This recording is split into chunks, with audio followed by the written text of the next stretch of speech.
वाङ्मे मनसि प्रतिष्ठिता मनो मे वाचि प्रतिष्ठितम् आविराविर्महेधि वेदस्य महानीस्तः श्रुतं मे मा प्रहासीः अनेनाधीतेन अहोरात्रां संदधामि वदिष्यामि सत्यं वदिष्यामि तन्मामवतु तद्वक्तारमवतु अवतु माम् अवतु वक्तारमवतु वक्तारम्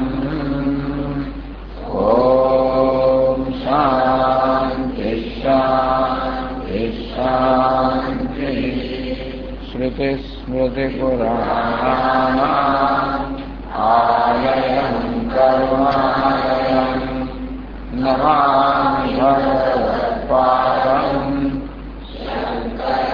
लोकशङ्करं शङ्करं शङ्कराचार्यं केशवं बादरायणं सूत्रभाष्यकृतौ वन्दे भगवन्तौ पुनः पुनः ईश्वरो गुरुरात्मेति मूर्तिभेदविभागिने व्योमवद्व्याप्तदेहाय दक्षिणामूर्तये नमः। तस्य एषा एव सिद्धिः एतद्विज्ञानम् उदक्रमीचित्तम् न शृणोति न पश्यति न वाचा वदति न ध्यायति अथ अस्मिन् प्राणे एव एकधा भवति तदा एनं वाक् सर्वैर्नामभिः सहाप्येते चक्षुः सर्वैरूपैः सहाप्येते श्रोत्रं सर्वैः शब्दैः सहाप्येते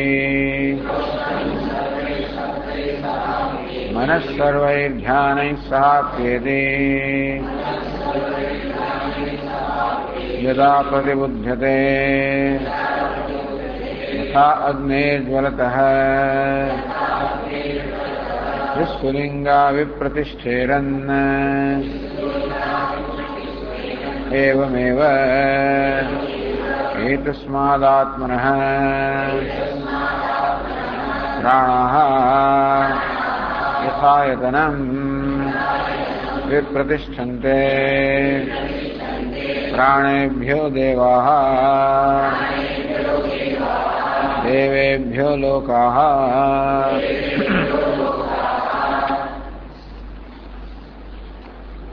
अब सारे वर्णन करमायु कि जेम सुषुप्तिमां ते रीते मृत्यु समय अने जेम जागे ते रीते जन्म थाय त्यारे બધું જ પ્રાણમાં વિલીન થઈ જાય અને પ્રાણમાંથી સર્વ ઉદ્ભવ થાય.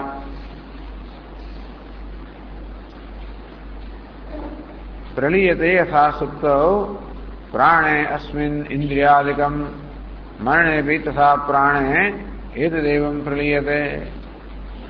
इंद्रियादिकं ज्ञानेन्द्रियो कर्मेन्द्रियो अंतःकरण सर्वदेवते सुप्तौ सुषुप्ति समय अस्मिन् प्राणे प्रलीयते. प्राणमार्थात प्राणोपलक्षित परमात्मा में प्रलीन थई जाय छे. मरणेऽपि तेवी रीते मरण वखते पण तथा प्राणे એતદેવમ પ્રલીયતે. મરણ વખતે પણ આ સર્વ પ્રાણમાં વિલીન થઈ જાય છે. ઉત્થાને પ્રાણતો યદ્વત સરમેતત પ્રજાયતે. વળી જયારે જાગ્રત છે ત્યારે પ્રાણમાંથી આ સર્વની ઉત્પત્તિ થાય છે. જન્મને બી તથા પ્રાણાદ ઇદમ સર્વમ પ્રજાયતે. રીતે જયારે આ જીવાત્મા બીજો જન્મ લે ત્યારે પણ એ પ્રાણમાંથી જ ઇન્દ્રિયને આ સર્વ ગૌણ પ્રાણ ઉત્પન્ન થાય છે. પછી સમજાવે છે 443 શ્લોકમાં કેવી રીતે આ અન્વય વ્યતિરેકથી આપણે સમજી શકીએ કે કેવી રીતે પ્રાણ એક અને અદ્વિતીય છે. તો શેષા સિદ્ધિ, આ સિદ્ધિ છે, સાધન છે. આ પ્રાણની અદ્વિતીયતાનો નિર્ણય કરવામાં સાધન છે અન્વય વ્યતિરેક. તસ્ય પ્રાણસ્ય દેવસ્ય હેષા સિદ્ધિ ઉદીરતા. આ પ્રાણ અદ્વિતીય છે. અદ્વિતીયતા સિદ્ધ કરવા માટે આ સિદ્ધિ અર્થાત સાધન કહેવામાં આવ્યું. યથા સિદ્ધિ નિધાનસ્ય ભૂમિષ્ઠસ્યાંજનેન છે. જેવી રીતે જમીનમાં કોઈ ખજાનો દાટેલો હોય તો વિશેષ પ્રકારનું અંજન એ ખજાનાને પ્રાપ્ત કરવા માટે કે ખજાનાને સિદ્ધ કરવા માટે, ખજાનો છે નિર્ણય કરવા માટે અંજન જેવી રીતે સાધન બને છે તે રીતે આ મરણ સમયે અન્વય વ્યતિરેક પણ પ્રાણ અદ્વિતીય છે એ પુરવારકાનું સાધન બને છે. અન્વય વ્યતિરેકાભ્યામ મરણે પ્રાણ એવહિ સિદ્ધતિ. તો મરણ સમયે અન્વય વ્યતિરેકથી આ પ્રાણ એક અદ્વિતીય છે સિદ્ધ થાય છે. અસ્માત વક્ષ્યમાણમ જ્ઞાનમ સિદ્ધિ રીતમ.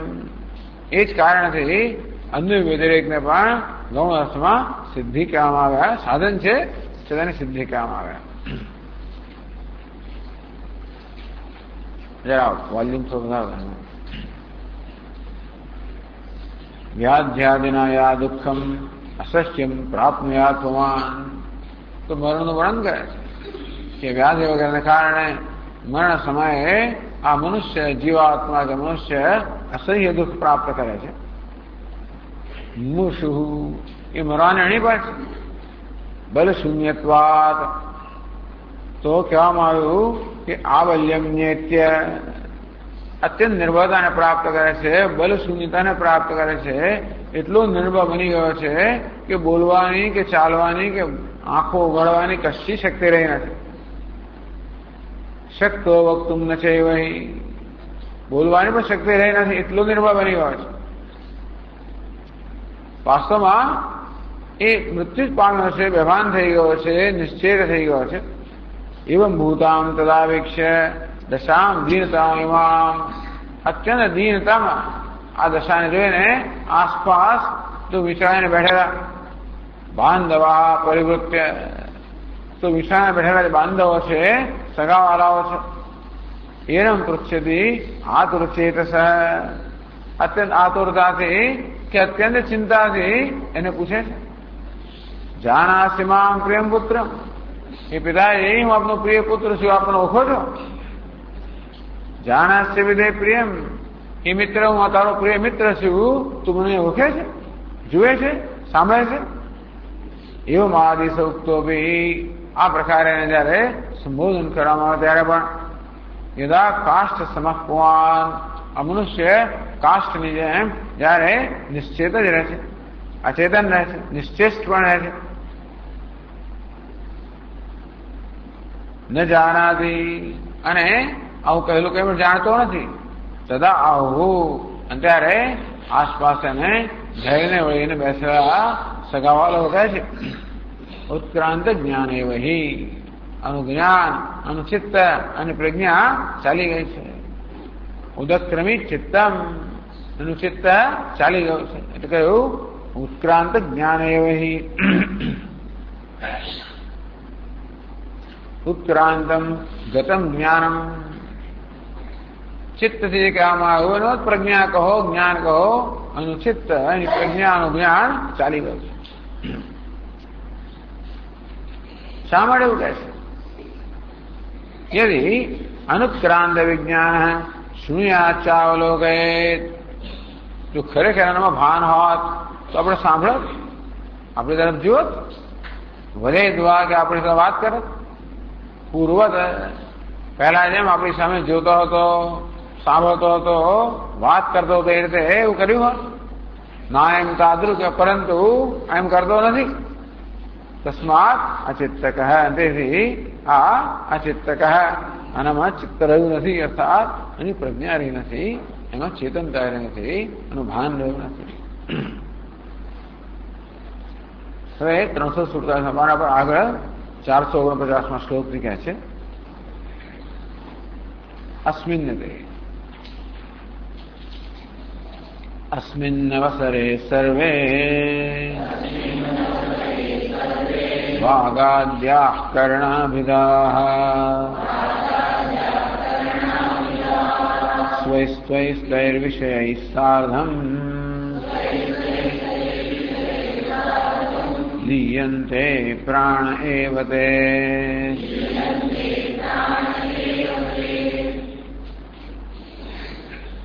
अस्मिन् अवसरे ज्ञानोत्कर्मण व्यवहार काले, व्यवहार शब्द प्रयोग यारे कहेवामां આવ્યું ઉદક્રમિત ચિત્તમ, આનું જ્ઞાન, આનું ભાન, આનો જીવ ચાલી ગયો છે. એ જયારે કહેવામાં છે ત્યારે શું થયું હોય છે? સર્વે વાગાદ્યા કર્ણાભિદા, જેને કર્ણ કહેવામાં આવે છે, વાણીથી માંડીને સર્વકર્ણો, કર્મેન્દ્રિયો, જ્ઞાનેન્દ્રિયો, અંતઃકરણ સર્વ કર્ણાભિદા, કર્ણ જેનું નામ છે જ સર્વ સાધનો છે. સ્વૈહી સ્વૈહી તૈહી વિષયી સાધન, સહ દરેક પોતપોતાના વિષયો સાથે, વાણીનો વિષય જે નામ છે વગેરે, તો દરેક પોતાના વિષયો, શ્રોત્રમ શ્રોતવ્ય, ચક્ષુનો દ્રષ્ટવ્ય, જે કે રૂપરંગ વિષયો છે બધા સાથે. પ્રાણેવતે લીયંતે, આ સર્વ કર્ણ પોતાના વિષયો સાથે એ પ્રાણમાં જ લીન થઈ જાય છે.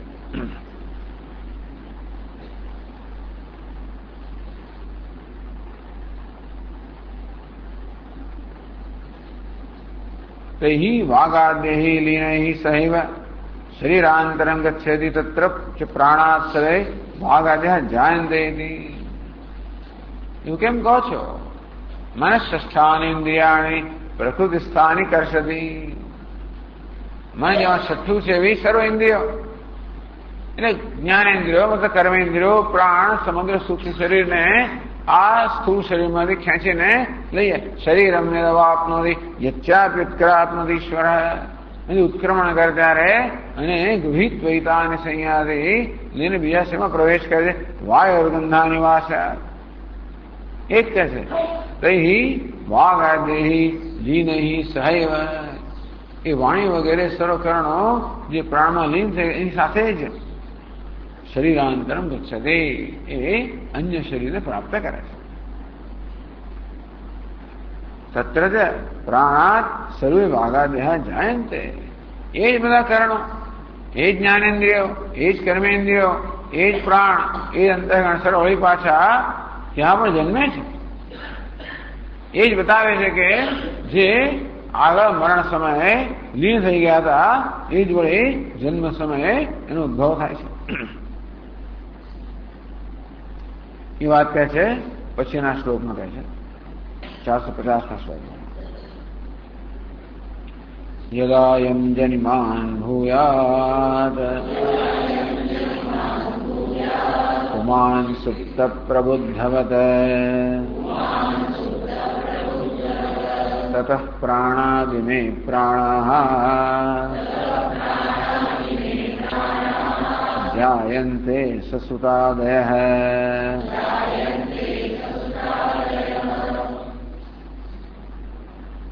યદા અયમ જન્માન ભૂયાત, આ જીવાત્મા વળી પાછું જન્મ લે ત્યારે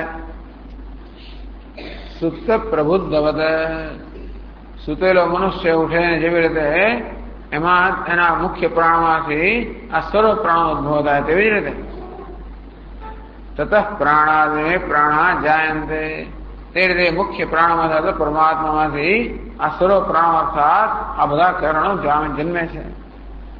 સસુતાદય, પોતાના સંતાનો સાથે. યથા સુપ્ત પ્રબુદ્ધ હોતી, एवं यदा मृतपुमान् पुनः जन्मान् भूया तदा प्राणदेव में वागादय ससुतादय सुतादिभिः बाह्य विशेष जायन्ते।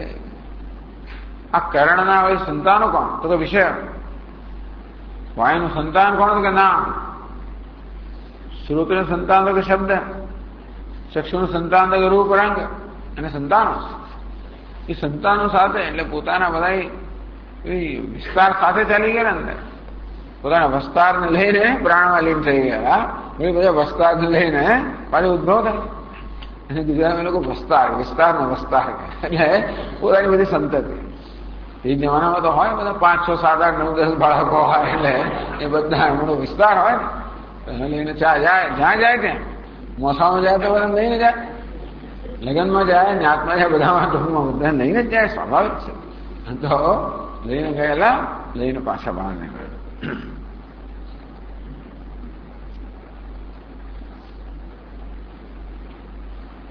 તો હવે આગળ ઉપનિષદમાં કહે છે ચોથી કંડિકામાં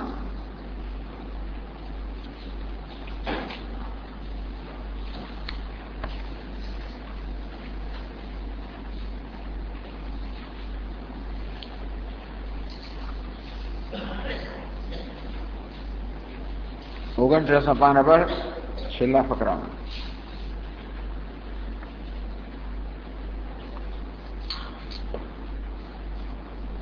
સયદા અસ્માત શરીરાત ઉત્ક્રામતિ સહૈવ એતૈ સર્વૈઃ ઉત્ક્રામતિ વાગ अस्मात् सर्वाणि नामानि अभिविसृजते।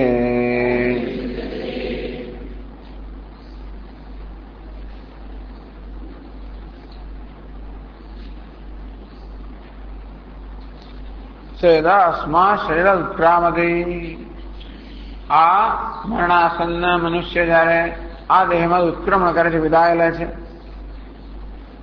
अस्मात् शरीरात् प्रत्यक्षात् शरीरात् क्षीणावयवात् देहात् જેના અવયવ શરીર શરીરમાણત્વા શરીરમ જે નષ્ટ ભ્રષ્ટ થવાને યોગ્ય છે જે નાશવંત છે આ શરીર તા મરણાસન્ન આ પુરુષનું જે શરીર એટલે જેના અવયવ બધા એકદમ જીર્ણ થઈ ગયા છે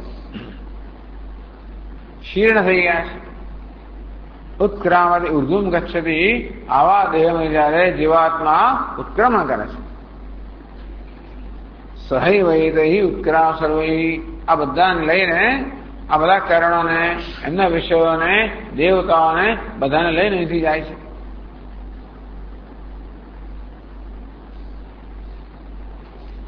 વાગ અસ્માત સર્વાણી નામાની અભિવિસૃજતે ત્યારે વાગ ઇન્દ્રિય શું કરે છે આજે જીવાત્મા છે એમાંથી બધા નામ લઈ લે છે છોડી દે છે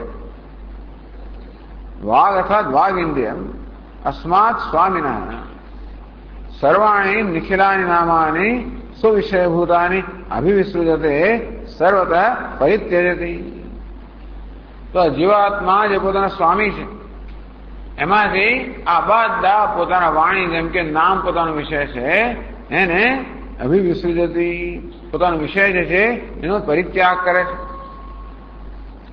સ્વવિષય વ્યાપારાત સર્વ ઉપરમ પ્રાપ્ય ટૂંકમાં વાગ ઇન્દ્રિય કોઈ રીતે પોતાનો વ્યાપાર એટલે વધુ પોતાનો કોઈ વ્યાપાર કરતી નથી પુનઃ ભોગમ ન પ્રયચ્છતી ટૂંકમાં જીવાત્માને બોલવા રૂપી જે ભોગ છે અનુભવ છે આ પ્રદાન નથી કરતા અત્યાર સુધી જયારે જીવનો ત્યારથી વાણી એને બોલવા દેતી હતી બોલવાનો અનુભવ કે બોલવાનો લાભ આપતી હતી હવે વાણી એ પ્રકારનો લાભ આપવાનો બંધ કરે છે એક પછી એક બધી ઇન્દ્રિયો આવું જ કરે છે નું યદિ વાંગ નામાની અભિવિસૃજતે ચાલો ભાઈ આ વાણીએ તો નામમાંથી પોતાની જાતને દૂર કરી દીધી છોડી દીધા નામને એને કારણે જીવાત્મા બીજાનો મરણ થયો બોલતો કેમ નથી પ્રશ્ન છે કે મરણ સમયે આ બધો વ્યવહાર નહીં થતો. તો કે એટલા જ માટે કે આ ઇન્દ્રિયો હવે એને દાદ નથી આપતી, ટૂંકમાં સહકાર નથી આપતી. જે ઇન્દ્રિયો એ જીવન થતો ત્યારે એની સેવા કરતી હતી, હવે મરણ થયું, મરણ સમયે એટલો નિર્બળ બની ગયો છે કે એની કોઈ સેવા નથી કરતી. ચાલ ભાઈ, આ વાણી હવે નામ ન બોલવા દે તો બીજી ઇન્દ્રિય તો બોલે કે ના બોલે? તસ્માત તર્હિ અન્યેન તત્પ્રાપ્તિ અસ્તુ. બરાબર, વાણી હવે નથી એને સહકાર આપતી અને તો બીજી કોઈ ઇન્દ્રિય એને બોલવા દે કે ના બોલવા દે, એનો અનુભવ કરાવે કે નહીં? એને કહે છે વાચા સર્વાણી નામાની આપનોતિ. તો કે નહીં ભાઈ, માત્ર વાણી વડે જ બધા નામ બોલી શકાય કે નામને પ્રાપ્ત કરી શકાય, વાણી સિવાય બીજું કોઈ એની પાસે ઉપાય નથી. તેથી વાણી જયારે બધા નામનો ત્યાગ કરે છે ત્યારે આ જીવાતો બોલી શકતો નથી. અથવા બીજું પણ, અથવા નામ પરિત્યાગમ ચેદ વાક કરો. તમે કહો છો એ પ્રમાણે વાણી પોતાના બધા નામનો ત્યાગ કરી દેશે. એટલે વાણી એ બધા નામને પકડી રાખ્યા તો બોલી શકે ને, પણ વાણી બધા નામને છોડી દેતા. જો વાણી એ બધા નામને છોડી દેતા હોય એનો અર્થ એવો કરવાનો કે નામ અર્થાત જેનો વિષય છે એ વિષય નહીં રાખીને માત્ર એકલી જ પ્રાણમાં જાય છે. વાણી તો ખાલી ઉપલક્ષણ છે.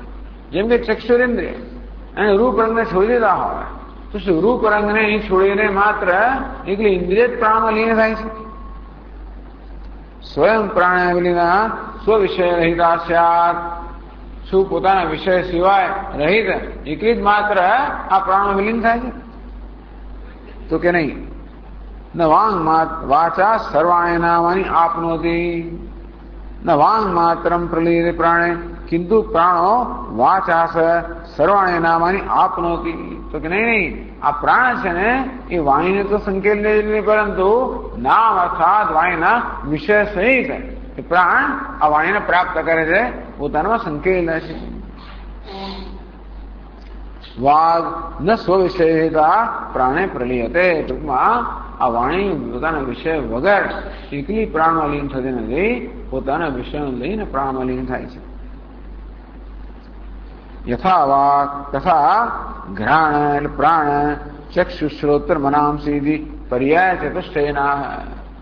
જે વાણીના વિષયમાં છે એ જ પ્રકારે પ્રાણ એટલે ઘ્રાણેન્દ્રિય, ચક્ષુ, શ્રોત્ર, મન, આ બધામાં પણ એ જ રીતે બધા આટલું કહે છે. બધી ઇન્દ્રિયો સમજી લેવાની. એટલે આગળ કહે છે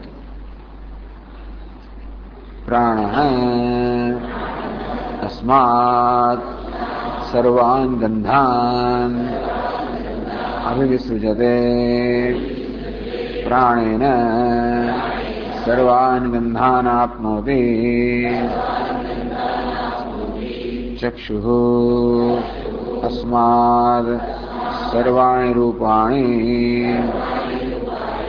અભિવિસૃજતે ચક્ષુષા સર્વાણિ રૂપાણિ આપનોતિ શ્રોત્રમ તસ્માત સર્વાન શબ્દાન અભિવિસૃજતે શ્રોત્રેણ સર્વાન શબ્દાન આપનોતિ મનઃ તસ્માત સર્વાણિ ધ્યાનાની અભિવિસૃજતે મનસા સર્વાણિ ધ્યાનાની આપનોતિ સા એષા પ્રાણે સર્વાપ્તિ.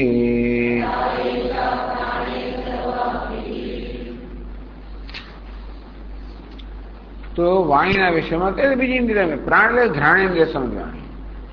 પ્રાણ અસ્માત સર્વાન ગંધાન અભિવિસૃજતે. આ ઘ્રાણેન્દ્રિય છે પણ આની પાસેથી બધા વિષયનો ત્યાગ કરી દે છે. તો ચાલો ભાઈ, આ ઘ્રાણેન્દ્રિય તો ગંધનો ત્યાગ કર્યો, તો બીજી ઇન્દ્રિયથી ગંધ ના ગ્રહણ કરી શકે નહીં. પ્રાણ એને સર્વાન ગંધાન આપનોતિ. કારણ કે માત્ર ઘ્રાણેન્દ્રિયથી જ એ ગંધનો અનુભવ કરી શકે, બીજું કોઈ ઇન્દ્રિયથી નહીં. ચક્ષુ અસ્માત સર્વાણી રૂપાણ અભિવિસૃજતે. આ ચક્ષુ ઇન્દ્રિય છે આની પાસે બધા રૂપ સ્વાદ રંગ છે એ રંગનો ત્યાગ કરી દે છે. ટૂંકમાં હવે રંગનો અનુભવ કરાવતી નથી અને એ સિવાય બીજું કોઈ ઇન્દ્રિય નથી જેનું રૂપ રંગનો અનુભવ થઈ શકે. ચક્ષુષા સર્વાણી રૂપાણી આપનોતી.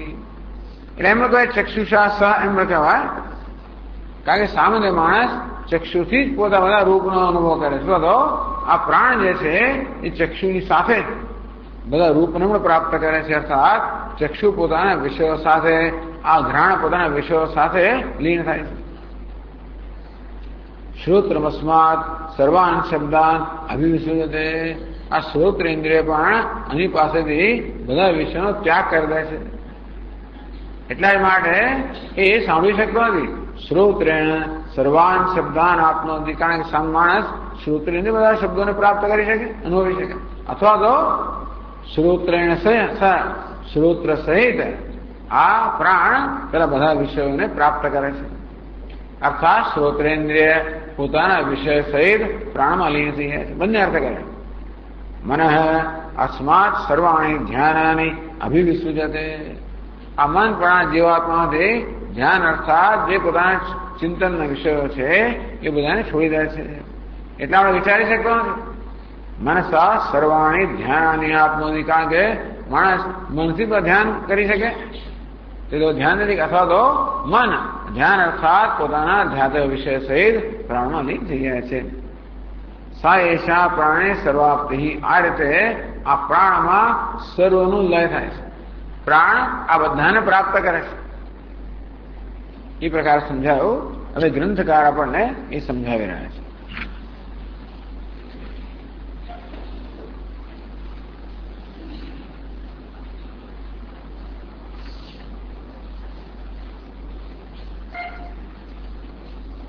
નનુ મરણકાલે બી વાગાદયો ભોગમ કુતો ન પ્રયચ્છંતી. ચાલો મરણ થયું પણ એને ઇન્દ્રિયો કેમ એને અનુભવ નહીં કરાવતી? એ શંકા વાગે જે આપણે શંકા હોય એને દૂર કરે છે. મરણ કે છે મરણાવસરે પુંસઃ સ્વામિનો ભૃત્યવત સ્થિતાઃ त्यजन्त्येनं यथानाथम् असमर्थं प्रजा इमे.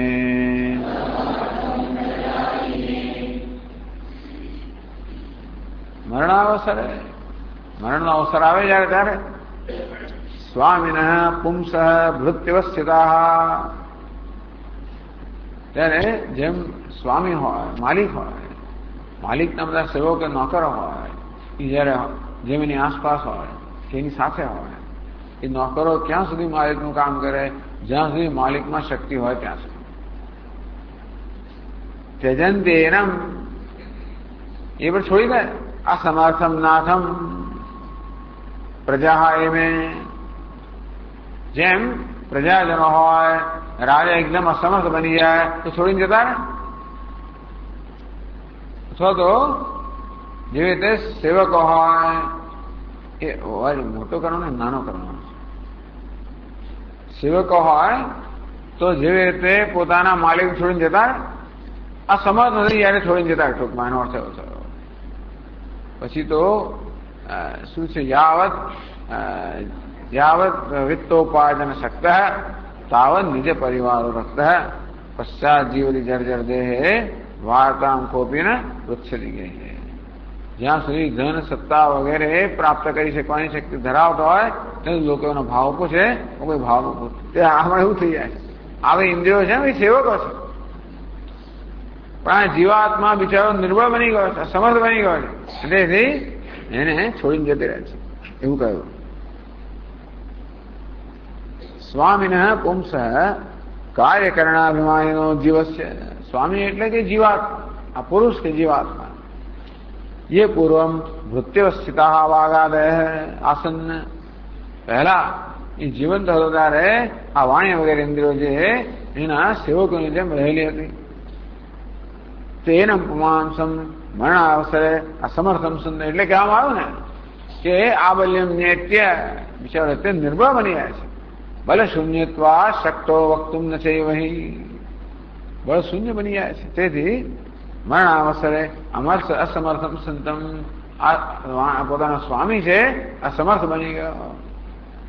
ત્યજંતી છોડી દે.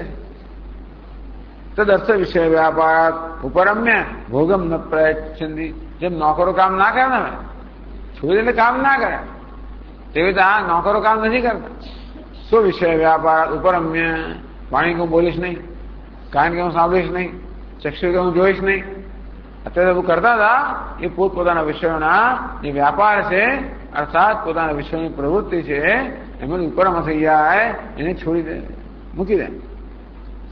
ભોગમ ન પ્રયત્ન. ટૂંકમાં હવે આ શ્રોત્રેન્દ્રિયાને શબ્દનો અનુભવ કરવા દેતી નથી કે વાઘ ઇન્દ્રિયાને બોલવાનો અનુભવ કરવા દેતી નથી. અસમર્થમ પ્રજા યથા અસમર્થમ રાજાણમ પ્રજા ત્યજંતી. જેમ રાજા પણ અસમર્થ બની જાય તો પ્રજા કેવી છોડીને ચાલી જાય, તે રીતે આ બધા પણ એને છોડી દે છે. પ્રશ્ન એ હતો કે મરણ સમયે કેમ એને એ જોઈ નહીં શકતો હોય, સામે નહીં શકે, શું વાંધો છે? આ ઇન્દ્રિયો છે જ ને એની પાસે. આપ કહો છો કે બધી ઇન્દ્રિયોને વિષયો પણ છે. એકલી ઇન્દ્રિયો ધારકમાં લીન થતી હોત અને વિષયો ન હોત, તમે કહેવાય કે ચાલો ભાઈ એ અનુભવ ના કરે, વિષયો નથી. પણ આપના કહેવા પ્રમાણે વિષયો સાથે ઇન્દ્રિયોમાં લીન થયેલી છે. તો વિષયો પણ છે, ઇન્દ્રિયો પણ છે, વિષયો પણ છે. તો સાંભળે એનો અનુભવ ના થવો જોઈએ. જયારે જીવન થતો અને જે પ્રકારની વ્યવસ્થા હતી એ વ્યવસ્થા મરણ સમય પણ છે. તો કે ખરું, પણ હવે આ બધા એનો ત્યાગ કરી દીધો છે. એ કહેવાની રીતે છે. ટૂંકમાં હવે એટલું નિર્બળ બની ગયો છે કે એની ઇન્દ્રિયોમાં કોઈ શક્તિ રહી નથી, તો ઇન્દ્રિયો ત્યાગ કરી દીધો છે.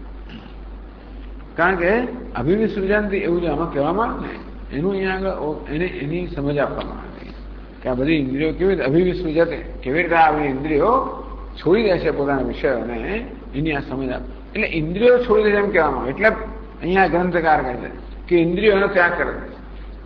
એટલે ઉપનિષદમાં એવું વર્ણન કરવામાં આવ્યું કે આ વાઘ ઇન્દ્રિય છે, પોતાના વિષય નામ છે, આની પાસે છોડી દે છે. એટલે ઇન્દ્રિયો કર્તૃત્વ બતાવે. એટલે ઇન્દ્રિયો કર્તૃત્વ બતાવે. ઇન્દ્રિયો કેવી રીતે આ સમર્થ સ્વામીને છોડી દે છે. એક દ્રષ્ટાંત આપ્યો, જેમ રાજા નબળો પડે ત્યારે એની પ્રજા એને છોડીને ચાલી જાય. પછી દૃષ્ટાંતાંતરમાં બીજું દૃષ્ટાંત આપે છે અલબ્ધ. અલબ્ધ વિત્તકાયદ્વત ઘટા સંગ્રામ મૂર્ધને ત્યજંતિ સ્વામિનમ તદ્વત વાગાદ્યા મરણે ધ્રુવમ.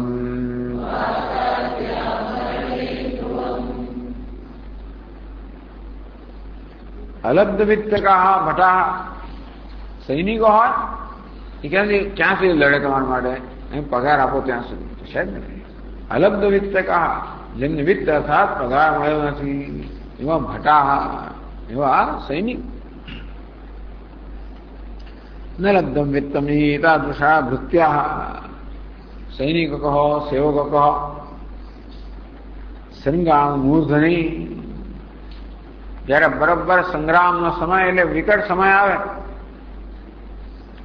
સંગ્રામસ્ય મસ્તક સમય પ્રધાન કાલે, સંગ્રામ થઈ રહ્યો છે. તો સંગ્રામ જયારે બરોબર કટોકડીની સ્થિતિ આવ્યો હોય ત્યારે મરણ, એટલે આ મરણની વાત કરવામાં આવે. મરણ વખતે પણ સંગ્રામ થઈ રહ્યો છે. ત્યારે જીવ જે છે એ રાજા છે કે માલિક છે. આ બધી ઇન્દ્રિયો જે છે એના સેવક કહો, ભૃત્ય કહો, ભટ્ટ કહો, સૈનિકો કહો, પ્રજાજનો કહો.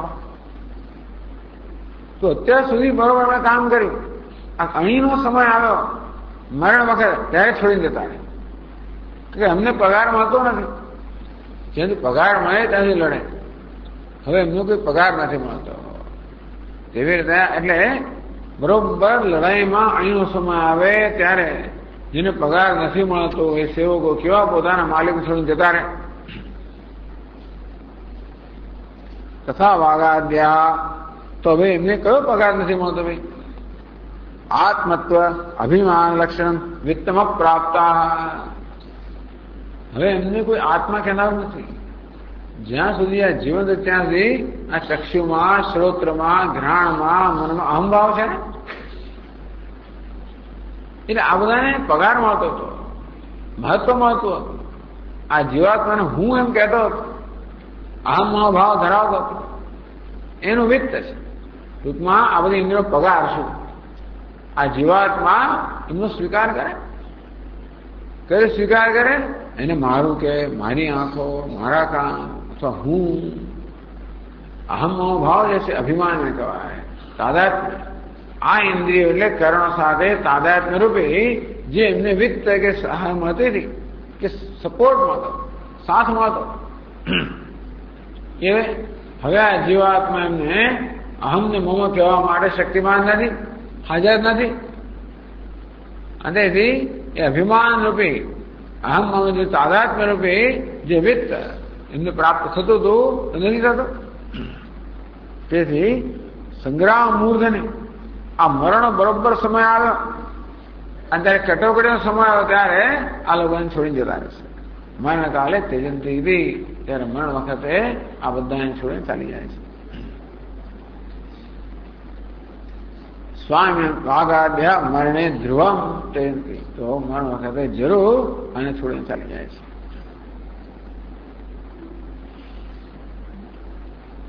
નનુ વાચમ વિના બી નામ વ્યવહાર. ભાઈ ચલો વાણી વગર પણ નામનો વ્યવહાર થઈ કેમ ના શકે? ઘ્રાણ વિના બી ગંધ વ્યવહાર. આ ઘ્રાણેન્દ્રિય વગર પણ સુંઘવાનો વ્યવહાર કેમ ના થાય? ઇતિ એવમ કર્ણ વ્યવહાર અન્યતો બી કુતસ્ય સ્યુઃ. એવું કેમ નહીં કે આ ઇન્દ્રિયનો વ્યવહાર એક ને બદલે બીજાથી થાય? ચાલો એક છોડીને ગયો તો બીજું કરે, એવું પણ જોવામાં આવે છે ને. એક નોકર ચાલી જાય તો બીજાનું કામ કરે ને. અત્યારે બેંકમાં કેટલા લોકોને છૂટા કર્યા, એટલે હવે બાકીના કામ કરવાનું હોય બધી જગ્યાએ એવું છે. એવું કેમ ના થાય? તો કે ન અન્ય સાધ્ય વ્યવહાર છે અન્યને અદર્શનાત. કે નહીં, જે વ્યવહાર એક વ્યક્તિ કરે એ વ્યક્તિનું એક મૌલિકપણું છે, આગવાપણું છે. એવું હોવાને કારણે એ વ્યવહાર બીજું કરી શકતો નથી, એ ખોટ પડતી હોય છે. એ વ્યક્તિ અમુક જ એ જ કરવાની એ કુશળતા ધરાવતી હોય, એ પ્રકારની કુશળતા બીજી વ્યક્તિઓ ધરાવતી નથી હોતી. એવાના કારણે એ વ્યક્તિ ના હોય તો એટલી ખોટ પડવાની છે. અંતે રીતે આ વાઘ ઇન્દ્રિયમાં બોલવાની જે કુશળતા છે એ કુશળતા બીજી કોઈ ઇન્દ્રિય ધરાવતી નથી. શ્રોત્ર ઇન્દ્રિયમાં સાંભળવાની જે કુશળતા છે એ બીજી કોઈ ઇન્દ્રિય ધરાવતી નથી. એટલા માટે એમના ગયા પછી એ વ્યવહાર અટકી જ પડે. કુટુંબમાં બધી જગ્યાએ થતો હોય છે. સંસ્થાઓમાં થાય, કુટુંબમાં થાય, સમાજમાં થાય, દેશમાં થાય, દુનિયામાં થાય. એક ગાંધી જેવો માણસ જાય એટલે પછી એના જેવો વ્યવહાર કોઈ કરી શકે નહીં. બધા હિટલરના જેવો પણ બધી બંને બાજુ. ટૂંકમાં દરેકમાં જે પ્રકારની કંઈક આગું કુશળતા હોય, કે શક્તિ હોય, કે સામર્થ્ય હોય, એ સામર્થ્ય બીજાના ધરાવતા. એ ગયા એટલે ગયા પછી બધું અંધારું થઈ જાય. ઘણી વાર ઘણું થઈ જતું હોય છે. તેવી રીતે ઇન્દ્રિયો ગઈ એની પાછળ અંધારું થઈ જાય એવું કહે છે. ટૂંકમાં આપણે જાણીએ છીએ કે એક વ્યક્તિ જે વ્યવહાર કરતી હોય છે એ વ્યવહાર બીજી વ્યક્તિ ના કરી શકે. એ પ્રકારને એક આગવાપણું કે એક અદ્વિતીયપણું હોય તો યથા વૈશ્ય છે. એટલે પછી કહે છે યથા વૈશ્યસ્ય સંત્યાગે પત્તને નાપણાદિકમ એવં વાગાદિ સંત્યાગાદ નરિનો વચનાદિકમ.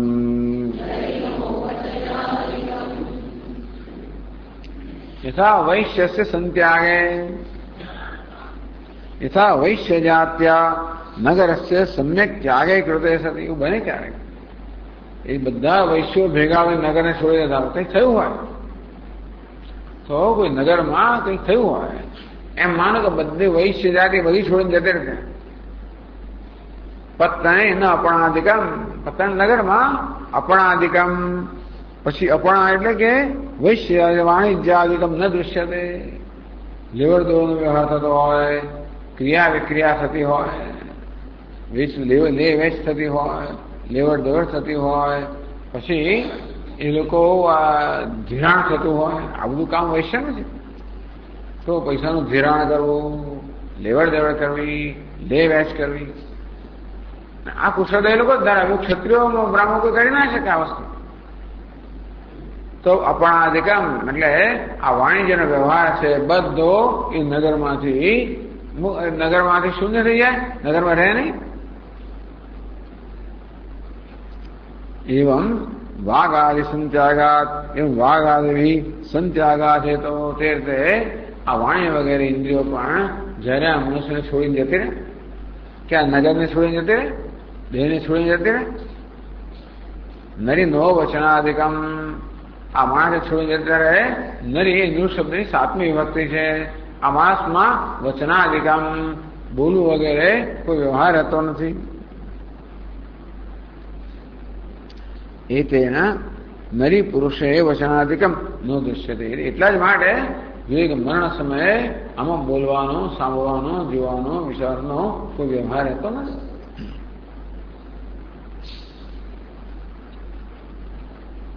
એ તેના વાઘાધિકમ સ્વસ્વ વિષય અભિવિસૃજ્યતે ત્યજતી. તો આપણે જે ફકરો વાંચ્યો એની વાત કરે છે કે વાણી, ઘ્રાણ, મન, ચક્ષુ, આ 4 દ્રષ્ટાંત આપ્યા. તો આ પ્રકારે ચક્ષુ કહો, શ્રોત્ર કહો, મન કહો, વાણી કહો, ઘ્રાણેન્દ્રિય, આટલા દ્રષ્ટાંત આપે એટલે બાકી સમજી લેવાનું. અહીં ગ્રંથકારે વાગ્યાદિ કહ્યું એટલે બધા સમજી લેવાના. ટૂંકમાં વાઘાદિકમ સ્વસ્થ વિષય અભિવિસૃજ્યતે. આ વાણી વગેરે ઇન્દ્રિયો પોતપોતાના વિષયને છોડી જાય છે. ત્યજતી તદ વિના છે તત્કાર્યમ દુર્લભમ, અંતે એમના વગર એ કાર્ય દુર્લભ છે. ટૂંકમાં એટલા જ માટે મરણ સમયે આ મનુષ્ય કોઈ વ્યવહાર કરી શકતો નથી. ઇત્યર્થકમ એવો અર્થ ત્યાં થાય છે. વાઘ એવ ઇત્યાદિ પર્યાય ચતુષ્ટયમ વ્યાખ્યાતમ. તો વાઘ આપણે વાંચ્યું તો જેમ વાણી પોતાના વિષયોને છોડી દે છે,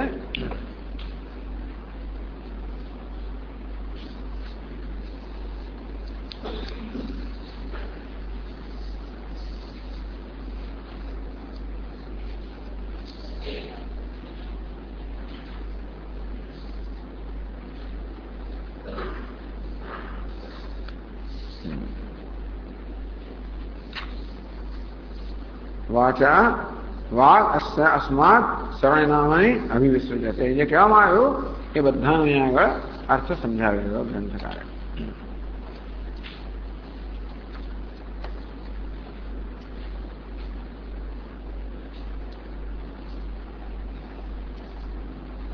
એટલે પહેલી 5 નદમાં કહેવામાં આવ્યું વાઘ અસ્માત સર્વાયનામને અભિવિસૃજ્યતે, વાચા સર્વાયનામને આત્મચેતનાંતરમ, ઘ્રાણ અસ્માત સર્વાનગંધાન અભિવિસૃજ્યતે, ચક્ષુ અસ્માત શ્રોત્રમ પર્યાય શ્રૂયંતે.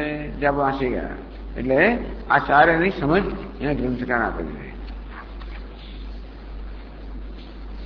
તો ઉપનિષદ શું કામ એક વસ્તુ કહી મેં આપણને? આપણે સ્વામીજી કે ભાઈ ડુ નોટ ગ્લોસ ઓવર, આ બધા છોડીને જતા રહે. એટલે શું થાય છે? આપણે કહીએ બધા શબ્દ વાપરીએ તો બધાનો અર્થ આપણા મગજમાં એટલે એની નોંધ લેવાતો નથી. એટલે કે જો ભાઈ વાણી પણ છોડીને જતી રહી, હા જોજે, હા બરોબર છે. જો આ ઘ્રાણેન્દ્રિય છોડીને જતી રહી, ચક્ષુરેન્દ્રિય છોડીને જતી રહી તો હા, શ્રોત્રેન્દ્રિય જતી રહી તો હા, મન પણ જતું રહ્યું. આ એક એકનું નામ દઈને વર્ણન કરે છે કે શ્રોત્રથી જ આ શબ્દો સાંભળી શકે, એટલા મને મનથી જ વિચારી શકે વગેરે. એટલે એક એકને ઉલ્લેખ કરીને કેમ કહેવામાં આવે? જેથી આપણા મનમાં આ વસ્તુ બરોબર દ્રઢ થાય. બધા જતા રહે એટલે આપણે લાંબો વિચાર ન કરીએ, પરંતુ આપણી પાસે લાંબો વિચાર કરવામાં આવે છે. એક એકનો દાખલો લઈને કહેવામાં આવે જેથી આપણો અનુમાન સ્પષ્ટ થાય અને દ્રઢ થાય કે હા એક પછી એક આ બધા જતા રહે. એટલા માટે ઉપનિષદમાં આવી રીતે એક જ પ્રકારની વસ્તુ એટલે જે વસ્તુ બધાને લાગુ પડતી હોય તે આમ તો એકને કહે તો ચાલે, પણ નહીં. છાંદોગ્યની અંદર, બૃહદારણ્યક બધાની અંદર એક એક કિસ્સો કહે. આદિત્ય, ચંદ્રમા, વિદ્યુત, અગ્નિ, વાયુ, પૃથ્વી, આલા 15 વસ્તુ કે આપણને શું કામ એકનો જ કહી કરતા છે, પણ એટલા જ માટે એથી આપણા મનમાં આ ચિત્ર સ્પષ્ટ થાય અને દ્રઢ થાય.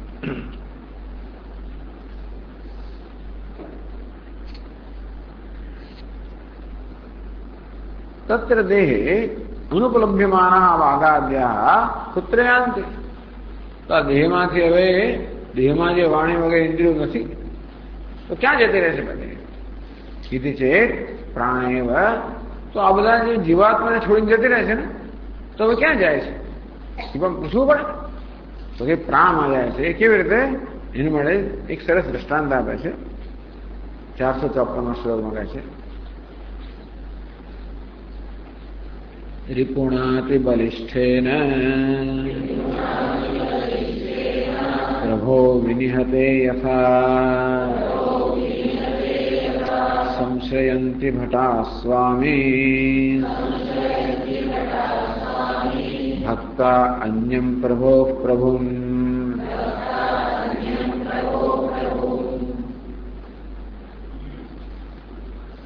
અતિ બલિષ્ઠેન રપુપણા, અત્યંત બળવાન કોઈ શત્રુ આવી જાય. પ્રભો વિનિહતે યથા સંશયંતિ ભટા સ્વામી ભક્તા.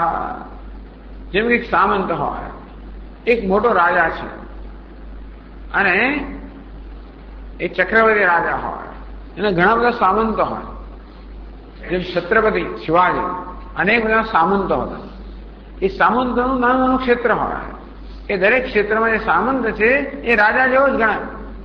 સૌરાષ્ટ્રના અનેક બધા જેવી રીતે બધા હતા ને, કેટલા બધા રાજાઓ હતા. એવી રીતે તો દરેકને સામંત કહેવાય સંસ્કૃતમાં. હવે એના પર પેલો મોટો એક ચઢાઈ કરે, એવું મોગલો કરતા જ હતા. મોગલો આવીને પ્રબળ બધા સેના લઈને આ સામનો ચઢાઈ કરે, બિચારાને મારી નાખે અથવા એના પર વિજય કરે, એને પરાજિત કરે. તો સામંતની સેવા, સામંતના જે સેવકો એ ક્યાં જાય? એના સૈનિકો ક્યાં જાય? એ પેલા શત્રુને વશ ના થઈ જાય. પણ સામંતનો પણ જે રાજા, સામંતનો પણ જે માલિક હતો, મુખ્ય રાજા, ત્યાં જઈને જતા રહે. આ દ્રષ્ટાંત આપે. રિપુણા અતિ બલિષ્ઠ છે ને, એટલે પછી એ બધા શિવાજી પાસે આવી ગયા. ત્યાંથી એ લોકો પરાજિત થઈ ગયા. રાજાને તાબે ના થાય, એ પાછા પોતાના માલિક પાસે જતા રહે. કારણ કે સ્વામી ભક્તા એ સામંતના ભક્તો છે. આ સામંત શિવાજીના ભક્ત છે. આ લોકો સામંતના ભક્તો છે. આ સામંતનો પરાજય થાય ત્યારે હવે સામંત રહ્યો નથી, માટે એના પર માલિક શિવાજીને આવીને એ લોકો એની પાસે આવી જાય. એવી રીતે સ્વલ્પ દેશાધિપતે સામંતસ્ય સમ્રાટ કાર્યાય યુદ્ધમાનસ્ય. જે સમ્રાટ છે એના સામંતો છે અને સમ્રાટના પક્ષે રહીને યુદ્ધ કરનારા છે. અત્યંત બળવાન જ્યારે શત્રુ આવે ત્યારે પોતાના સમ્રાટ છે એના પક્ષે રહીને યુદ્ધ કરનારા સામંતો છે. ભૃત્યા સ્વામિની સામંતે બલિષ્ઠે નિરૂપણા નિહતે સતી વિનિહતે. પોતાનો માલિક જે સામંત છે તો અત્યંત બળવાન જે શત્રુ છે એને મારી નાખે.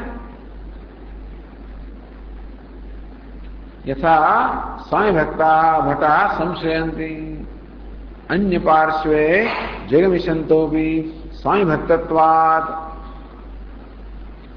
તેથી એની આસપાસ ઘણા બધા જે છે એ ભલે ભાગી જતા હોય પણ એ સ્વામીના ભક્તો છે. પ્રભો પ્રભુમ સંશ્રયંતી. પોતાનો માલિક જે સામંત છે એનો માલિક સમ્રાટ છે એનો આશ્રય લે. પ્રભુમ સ્વામી ભક્તા ભટા સંશ્રયંતી. આ એક લૌકિક દ્રષ્ટાંત આપવામાં આવે. તેવી જ રીતે એવમેતે સવિષયાઃ દેવાઃ કર્ણસંયુતાઃ શરીરે પતિતે દેહ નાથમ પ્રાણમ સમાયયુઃ.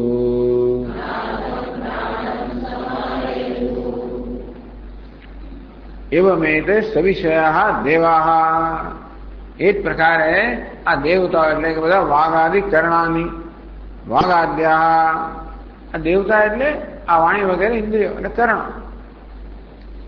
ય સમ્રાટ સ્થાનીય પ્રાણ સામંત નિભ મનુષ્યમ ઇત્યાદિ રૂપેણ કાર્યકારણગાની જીવ. અત્યાર સુધી જીવ માટે લડતા હતા. આ કર્ણ જે છે અત્યાર સુધી આ જીવ માટે લડતા હતા. કોણ જીવ છે? તો કે કાર્યકારણાભિમાની, આ કાર્યમાં કર્ણમાં અહમભાવ ધરાવનાર આ જે જીવાત્મા છે એને માટે આ બધી ઇન્દ્રિયો વગેરે લડતી હતી, એનો સાથ આપતી હતી. તો જીવાત્મા કોણ છે?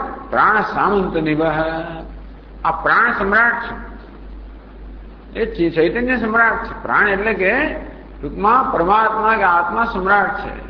આ જીવાત્મા કેવો છે? એનો સામંત છે. આના ઇન્દ્રિયો કોણ છે? સામંતના બધા સેવકો કે એના સૈનિકો છે. તો અત્યાર સુધી આ સામંત માટે એ લોકો લડતા હતા અને સાથ આપતા હતા. હવે જયારે એના પર આક્રમણ હતું, એનો ના રહે, એનું જયારે વધ કરી નાખવામાં આવે, તસ્ય ભૃત્યયમાન વાઘાદ્યા, તો સામંત અર્થાત જીવાત્માના ભૃત્ય અર્થાત સેવક સમાન આ વાણી વગેરે કરણ હતા તે સ્વામિની શરીર તાદાત્મ્યપનને પતિતે, શરીરે પતિતે. તો જયારે હવે પોતાનો સ્વામી જે છે એનું પતન થયું, મૂર્છિત થઈ ગયો, કોઈ જાતની શક્તિ રહી નહીં. કોણ શત્રુ છે? મૃત્યુ નામનો અતિ બલિષ્ઠ શત્રુ આવે, મૃત્યુ નામનો અત્યંત બળવાન શત્રુ આવે. એને આ જીવાત્મા આક્રમણ કર્યું, જીવાત્માને પછાડી દીધો. એટલે આ સામંત રૂપી જીવાત્મા જયારે પછડાયો ત્યારે એના સેવકો આ બધી ઇન્દ્રિયો જે છે હવે ક્યાં જાય? એ સ્વામીના ભક્તો છે, નહીતર પેલાના પક્ષમાં જતા. ઘણા એવા હોય, પા એવા નથી. જે સ્વામીના ભક્તો છે એ પોતાના સ્વામી પાસે જાય. તો આ પ્રાણ એટલે કે ચૈતન્ય છે એ આ જીવનો સ્વામી છે. માટે આ વાણી વગેરે જે સેવકો છે એ પ્રાણમાં એટલે કે ચૈતન્યમાં આત્મામાં આવીને લીન થઈ જાય છે. સ્વામીની શરીર તાદાત્મ્યપનને પતિતે મૂર્છિતે સતી દેહસ્ય સસંઘાતસ્ય પરમનાથમ. તો જીવાત્મા છે એ સંઘાતનો સામંત સમાન છે, અને આત્મા જે છે એ પરમ એટલે સમ્રાટ સમાન છે. એટલે અનેક બધા સેવકો સમ્રાટ સમાન. સમાયયુ પ્રાપ્ત પ્રાણમ સમાયયુ, આ પ્રાણને સારી આવીને પ્રાપ્ત થાય એટલે કે પ્રાણમાં સમાઈ જાય છે. આ પ્રકારે મરણનું વર્ણન કરવામાં આવ્યું અને પ્રશ્નો ઉત્તર આપવામાં આવ્યો. એટલે આ ઉપનિષદના વાક્યો છે, વાક્યો જલ્દી સમજાય. આ પ્રશ્નો અંદર હોય, સમજાતી જયારે દર્શાવવામાં આવે ત્યારે આ વાક્યો સમજાય, એ સિવાય સમજાય નહીં કે આવું કેમ કહેતા હશે, કેમ બી વાણી વડે બોલી શકે? તો જાણે જ છે ને મતલબ નહીં, એટલા માટે બોલી શકતો નથી કે વાણી હવે જતી રહી છે. વાણીએ પોતાના વિષયનો ત્યાગ કર્યો છે અને હવે એ વિષયનો ભોગ આપતી નથી. એટલા માટે એના દ્રષ્ટાંત આપણે સમજાવ્યું કેવી રીતે, જેવી રીતે આ સેવકો ચાલી જાય અને પેલા વૈશ્યો જતા રહે, એના સૈનિકો જતા વગેરે એમ કરીને સુંદર દૃષ્ટાંત સમજાવવામાં આવ્યું કેવી રીતે આ ઇન્દ્રિયો હવે આ જીવાત્માને છોડીને પ્રાણમાં એટલે કે ચૈતન્યમાં વિલીન થઈ જાય છે. ટૂંકમાં એનું નામ દૃષ્ટિ સૃષ્ટિવાદ. ચૈતન્ય વિલીન થવું એમાંથી જન્મ પાછું, બીજું કે વચ્ચે અંતેથી એક જ પ્રકારનો અધ્યારો, ચૈતન્ય પરનો અધ્યારો. નહીં તો અધ્યારોપ પર અધ્યારોપ થાય. એક અધ્યારોપ ચૈતન્ય પર થાય, એના પર બીજો અધ્યારોપ થાય. પેલા વ્યવહારિક અને પ્રાર્થના કે બધું આમાં જ છે, બધું આમાંથી જ લીન થાય છે, આમાંથી જ જન્મે છે. ફલિતમ દર્શાયથી તે સિવાય એનો શું નિષ્કર્ષ છે કે છે अन्वय व्यतिरेकाभ्याम एवं सर्वाप्तिरिष्यते प्राणतो नैव तस्मात् स्यात् विभिन्नं किंचिदत्र हि। एवं अन्वय व्यतिरेकाभ्याम, अन्वय व्यतिरेक शू अन्वय है? प्राण सत्वे सर्वस्व सत्वम, જ્યાંથી પ્રાણ અહીં છે ત્યાં સુધી આ બધા અહીં છે. તદ ઉત્ક્રમણે તદ અભાવ, પ્રાણ જયારે ઉત્ક્રમણ કર્યું ત્યારે આ બધા નથી. એનો છે તો કે બધા પ્રાણને અધીન છે અને એથી પ્રાણથી ભિન્ન નથી. જેવી રીતે માટી હોય ત્યારે બધા ઘડાઓ છે, માટી નથી તો ઘડા નથી. છે તો ઘડાઓ માટીથી ભિન્ન નથી, વાસ્તવમાં માટી જ છે. તે રીતે પ્રાણ છે ત્યારે આ બધા કરણો છે. પ્રાણ ઉત્ક્રમણ થાય ત્યારે આ કરણ નથી. એનો છે તો કે આ બધા કારણો પ્રાણ કરતા અલગ નથી. અન્વય વ્યતિરેક, આ જયારે અભિનેતા ત્યારે ભિખારી છે, અભિનેતા નથી તો ભિખારી નથી. એનો છે તો કે ભિખારી અભિનેતા કરતા ભિન્ન નથી, એવું અહીંયા કહેવામાં આવ્યું. અન્વય વ્યતિરેક इदेव आकाराभ्याम अन्वय व्यतिरेकाभ्याम, आ प्रकार अन्वय व्यतिरेक थी प्राणस्य सर्वाप्ति ईष्यते. आ रीते आ प्राण सर्वने प्राप्त करे छे, બધું જ એને પ્રાણમાં લઈને થઈ જાય છે. પ્રાણ બધાને પોતાનામાં સંકેલેલા છે એ વસ્તુ સિદ્ધ થાય છે. આમ દેખીએ તો પ્રાણ કહેવામાં આવે, તો ખરેખર તો પ્રાણથી ઉપલક્ષિત આત્મા સમજવું જોઈએ. આ પ્રાણ શબ્દ કહો કે પ્રજ્ઞા શબ્દથી આ પંચ વૃત્તિવાળો પ્રાણ નહીં, કે આ ઇન્દ્રિય એટલે ટૂંકમાં ચિત્ત રૂપ પ્રજ્ઞા નહીં, પરંતુ એ જેની ઉપાધિ છે એવો આત્મા સમજવો, એ પોતે સ્પષ્ટ કરશે. સર્વાપ્તિ સર્વસ્યાપ્તિ સર્વસ્ય સ્વસ્મિન વિલાપન રૂપ આપતિ, આ બધું જ પોતાનામાં વિલીન થઈ જાય એ પ્રકારની આપતી, એ પ્રકારનું સંકેલી લેવું, એ પ્રકારને પ્રાપ્ત કરવું, એ રીતે પ્રાણ મધ્યમાં બાણમાં બધું પ્રાપ્ત થાય છે. અત્ર વાક્ય ઇષ્ટા, તો અત્ર હિ, અત્ર એટલે આ વાક્ય જે ઉપનિષદ કહેવામાં આવ્યું એનો આ પ્રકારે સમજ છે. પ્રાણતો નૈવ તસ્માત સ્યાત વિભિન્નમ કિંચિત, તેથી તસ્માત પ્રાણત ભિન્નમ કિંચિદપી ન અસ્તિ, તેથી પ્રાણથી ભિન્ન કશું જ નથી. અન્વય વ્યતિરેક સિદ્ધ થાય. રાજા છે તો પ્રજા છે, રાજા જતો રહે પ્રજા જતી રહે, પ્રજા રાજાથી ભિન્ન નથી. એટલે અહીંયા માત્ર જેમ માટી છે તો ઘડાઓ છે, માટી નથી એટલે એનો થયો કે માટીને ઘડાવવામાં અલગ નથી, એક માટી જ છે. એ રીતે પ્રાણની અદ્વિતીયતામાં સિદ્ધ થાય. આ બધા અનેક હોવા છતાં પણ પ્રાણમાં અનેકતા હોતી નથી. પ્રાણ તો એક જ અદ્વિતીય રહે છે.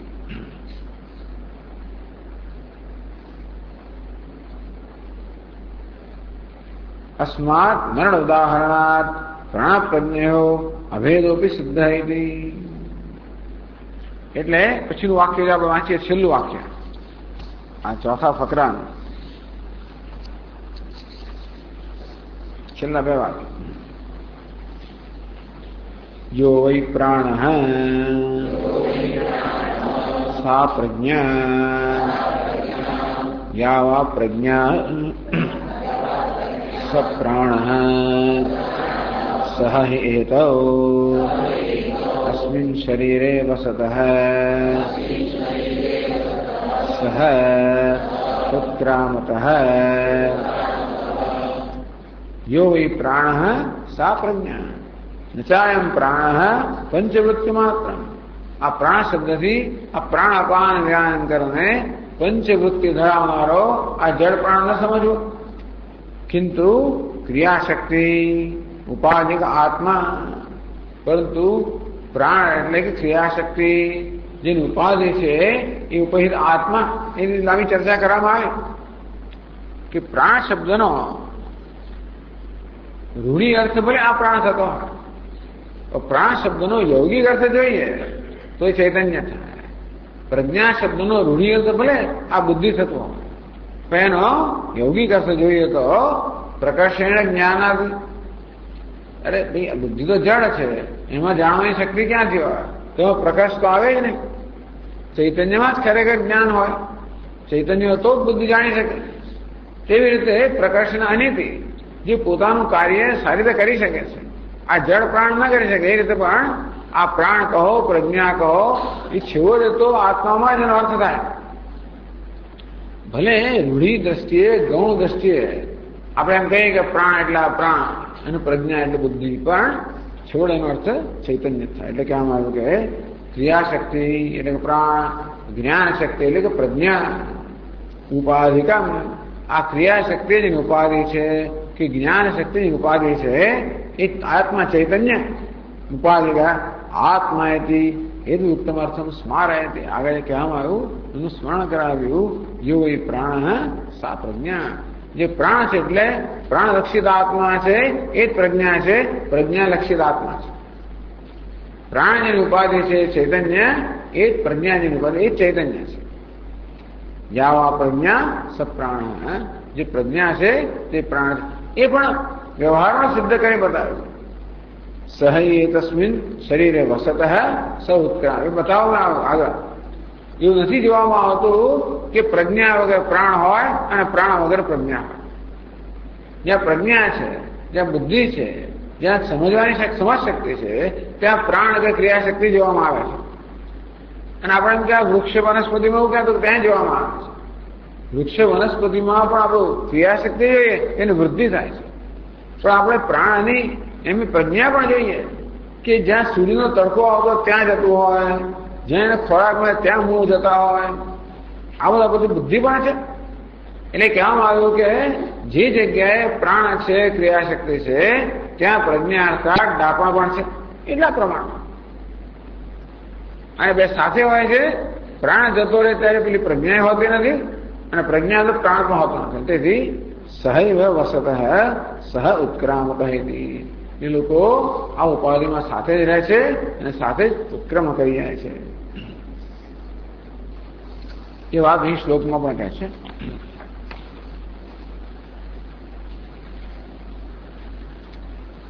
અસ્માત મરણોદાહરણાત પ્રાણ પ્રજ્ઞયો અભેદોપી સિદ્ધ.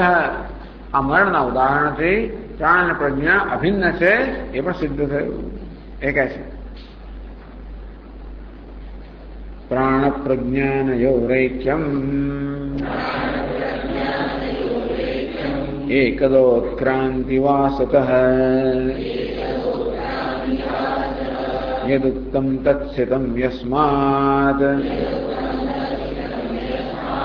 અપ્રાણે નાસ્તિ વેદનમ.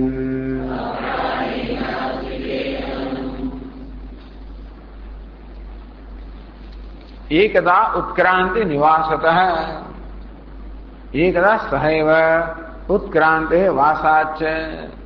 એક સાથે જ અપ્રાણ અને પ્રજ્ઞા વિદાય પણ લે છે કે નિવાસ પણ કરતી હોય છે. યદુક્તમ તત્સિતમ.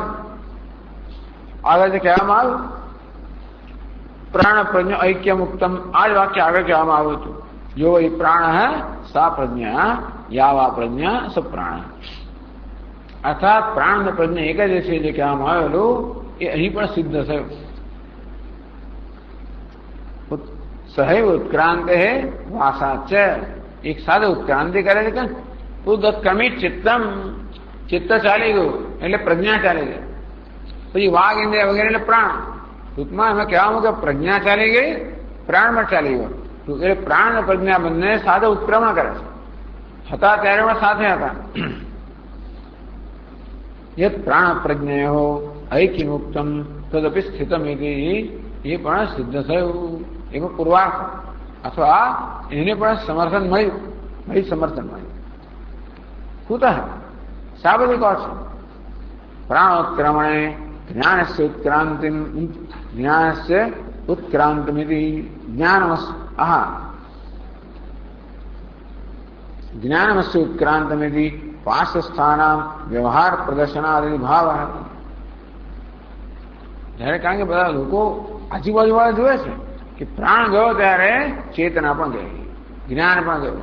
ઉદક્રમિત ચિત્તમ, હવે બોલતો વિચારતો નથી, સાંભળતો નથી, ચિત્ત પણ નથી. એટલે આજુબાજુ રહેલા પેલા જ્ઞાતિજનો કે એના સંબંધીઓ જોવે છે કે જયારે પ્રાણ ગયો ત્યારે પ્રજ્ઞા પણ ગઈ છે, અર્થાત બંનેનું ઉત્ક્રમણ પણ સાથે થાય છે.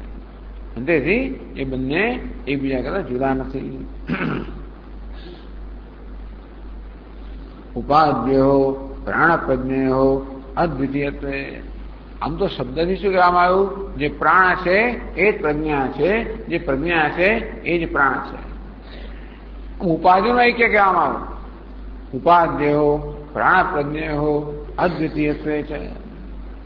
ત્યારે ઉપાધિના સ્તરે પણ જયારે અભિન્નતા છે ત્યારે તદ ઉપલક્ષિત અદ્વિતીયમ સુબોધમ. આવું ઉપનિષદ શા માટે કહે છે? આ બીજી વાર કહું, યો એ પ્રાણ સા પ્રજ્ઞા યાવા પ્રજ્ઞા સ પ્રાણ. એવું કહેવાનો હેતુ શું છે? કે ઉપાધિના સ્તરે પણ જયારે અભેદ છે ત્યારે ઉપહિત આ ઉપાધિથી જે ઉપલક્ષિત છે ચૈતન્ય એ તો એક અમે કહેવાનું જ નથી. એટલે ઉપાધ્યો પ્રાણ પ્રજ્ઞો અદ્વિતીયત્વે છે. આ બંને જયારે એક છે ત્યારે તદ ઉપલક્ષિત આ પ્રાણ ને પ્રજ્ઞા શબ્દથી જેનું ઉપલક્ષણ કરવામાં આવે છે, અથવા જે ખરેખર જેનું નિર્દેશ કરવામાં આવે છે.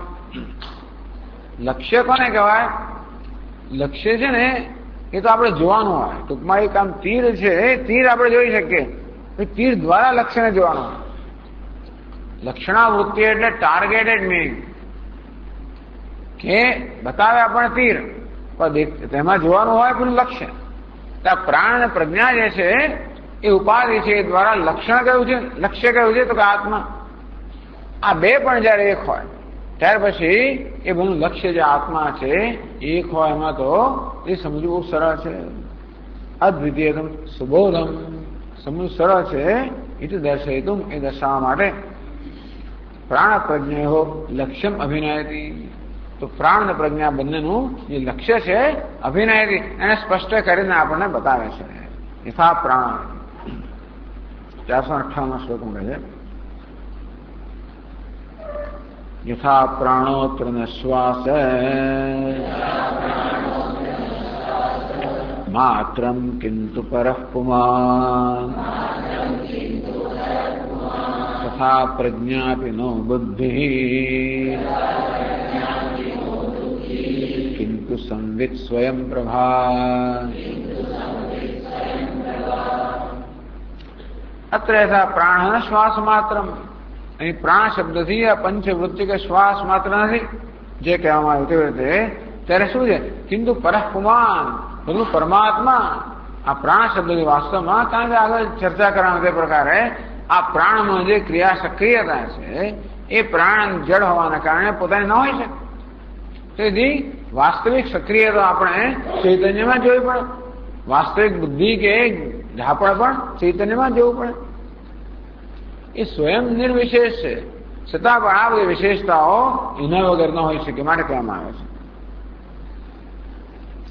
તથા પ્રજ્ઞા વિનો બુદ્ધિ. તે રીતે પ્રજ્ઞા શબ્દનો ભલે અર્થ બુદ્ધિ થતો હોય પરંતુ અહીંયા માત્ર બુદ્ધિ નહીં સમજવાની. કિંતુ સંવિત સ્વયં પ્રભા, સ્વયં પ્રકાશ સંવિત છે, ચૈતન્ય છે, એ પ્રજ્ઞા શબ્દનો લક્ષ્યાર્થ છે. બીજું સ્પષ્ટમ આ રીતે આ પ્રાણ અને પ્રજ્ઞાનું ઐક્ય કહેવામાં આવ્યું. મરણ ચોથો તો બધું કેવી રીતે પ્રાણની અંદર વિલીન થાય છે, બધું પ્રાણ અભિન્ન છે, એ સુષુપ્તિ અને મરણના દ્રષ્ટાંતે સમજાવવામાં આવ્યું. હવે આગળ કહે છે કે પ્રજ્ઞામાં પણ વાસ્તવમાં આ બધું પ્રજ્ઞામાં વિલીન થઈ જાય છે. પ્રાણ અને પ્રજ્ઞા એક હોય તો જેમ પ્રાણમાં વિલીન થાય ને પ્રાણ ઉત્પન્ન થાય તેમ પ્રજ્ઞામાં વિલીન થવું જોઈએ, પ્રજ્ઞા ઉત્પન્ન થવું જોઈએ. એ આગળ બતાવશે. એ પછી આપણે આગળ જોઈશું. ઓમ પૂર્ણમદ પૂર્ણમિદં પૂર્ણાત પૂર્ણમુદચ્યતે પૂર્ણસ્ય પૂર્ણમાદાય પૂર્ણમેવાવશિષ્યતે. ઓમ શાંતિ શાંતિ શાંતિ. शङ्करं शङ्कराचार्यं केशवं बादरायणं सूत्रभाष्यकृतौ वन्दे भगवन्तौ पुनः पुनः। ईश्वरो गुरुरात्मेति मूर्तिभेदविभागिने व्योमवद्व्याप्तदेहाय दक्षिणामूर्तये नमः। ॐ शान्ति शान्ति शान्तिः। हरि ओम्। श्रीगुरुभ्यो नमः। हरि ओम्।